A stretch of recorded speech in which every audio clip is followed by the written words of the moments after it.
Hello guys! Hello! Welcome dito sa aking channel, Kapalaran 888. Welcome para to sa lahat ng Sagittarius.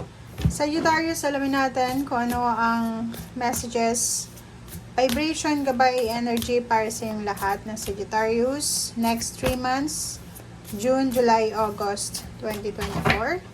So in general siya, pwede kang makaresonate, gamitin mo ang iyong intuition sa panunood. Okay, so first card natin is Sagittarius Reverse. Maganda to kasi naka-reverse na yung Nine of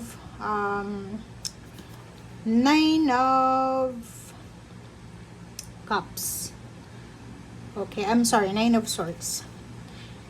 Sinasabi ng Barasio dito na may mga Sagittarius ngayon for the next 3 months, June, July, August, na yung kinakatakutan nyo, it's either relationship, it's either money, or kung ano man siya, ay posibleng na-resolve mo na. So, no more sleepless nights to. Diba? Reverse na siya, yung Nine of Swords mo, hindi ka na natatakot, or hindi ka na matatakot, and hindi ka na mag-aalala, makakatulog ka na ng maayos, lalo na sa gabi, and hindi ka na masyadong mag-overthink or mag-overanalyze ng sitwasyon.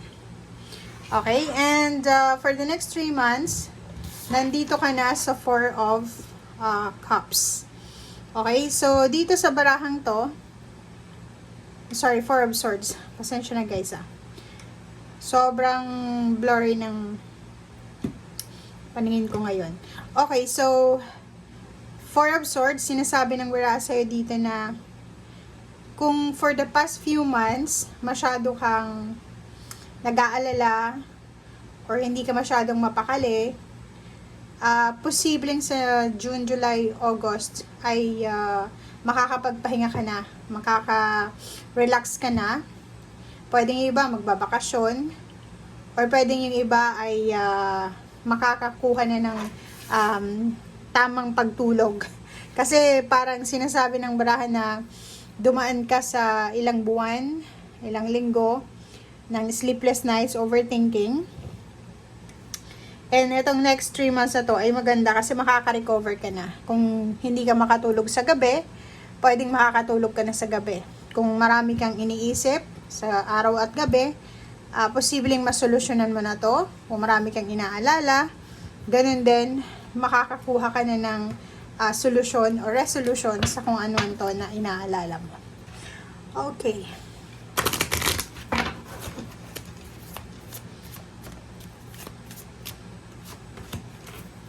Okay, number 10. Wow.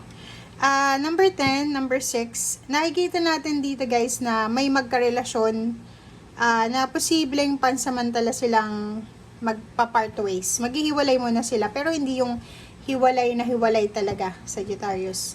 Pwedeng kailangan ng isa ang umalis para magtrabaho, or kailangan ng isa ang umalis para bumalik sa lugar kung saan siya galing.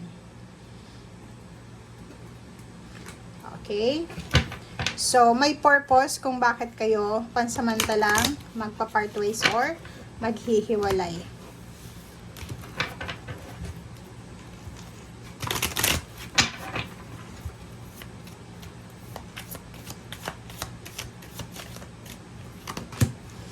Okay. Next card natin is Nature, 16-17. May pagkakataon ka sa 3 buwan na to na makapag-relax talaga. Nakikita ko pwedeng yung iba uuwi ng probinsya, or yung iba ay babalik sa lugar kung saan sila galing, na lugar na mas tahimik, 'di ba?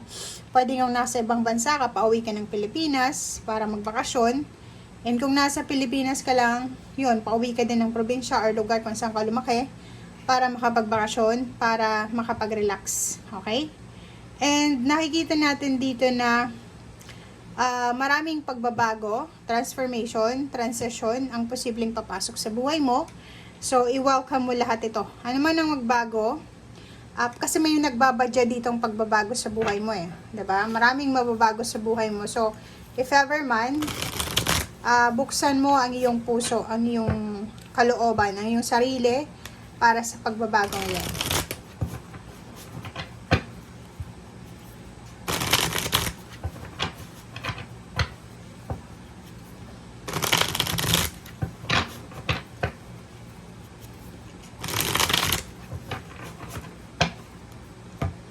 Okay, Sagittarius. Tingnan natin. Diba? So, yun. It's a double confirmation, transformation, and Wheel of Fortune. So, yun. Isang expected or unexpected na changes, transition, transformation, ang posibleng mangyari sa buhay mo for the next 3 months. Nakikita ko sa'yo dito na magkakaroon ka ng freedom. Sabi ng baraha sa'yo dito, kung dati ay nandito ka sa upright na 9 of Swords, magkakaroon ka na ngayon ng freedom. So, ang pagbabagong ito ay hindi lang ito pansamantala.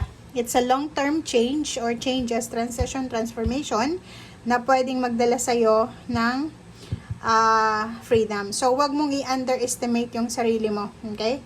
Sagittarius, wag mong i-underestimate kung ano yung kakayahan mo. And punong-puno ng ligaya, punong-puno ng saya ang 3 months na to. Aapaw yung cups mo kasi marami kang isi-celebrate, marami kang ipagbubunyi. Okay? Nakikita natin dito na may iba sa inyo, it's either relocation siya, travel, or pwedeng lilipat kayo ng tirahan or ng bansa kung nasa man kayo. Relationship din, if you're a single, may mag-offer sa'yo ng relationship, engagement, wedding, marriage, or kano pa man. Sa pamilya, nakikita natin dito na masaya yung pamilya mo, kaya umaapaw yung cups mo kasi maraming fulfillment and achievements kayo na makukuha sa buong pamilya. Lalo na kung parents kayo, meron kayong mga achievements na isi-celebrate from your children, kung may anak na kayo. Okay, so 8 of Wands, maraming good news na posibleng makatulong sa'yo, lalo na doon sa mga overworkaholic talaga. Yung mga workaholic na Sagittarius, yung mga Sagittarius na pinagsasabay-sabay ang lahat. Trabaho, negosyo, pamilya, relationship. Yung Sagittarius na sobrang busy, okay? May good news kayong matatanggap ngayong 3 months na to na pwedeng makatulong sa inyo para gumaan ang inyong mga pasanin. Kasi parang etong 10 of Wands, ang dami mong obligations, ang dami mong pinapasan. And sinasabi ng baraha, may good news ka na matatanggap. May posibleng napakagandang balita na pwedeng makatulong para gumaan yung pinapasan mo. Okay? So, thank you guys and see you again. Bye!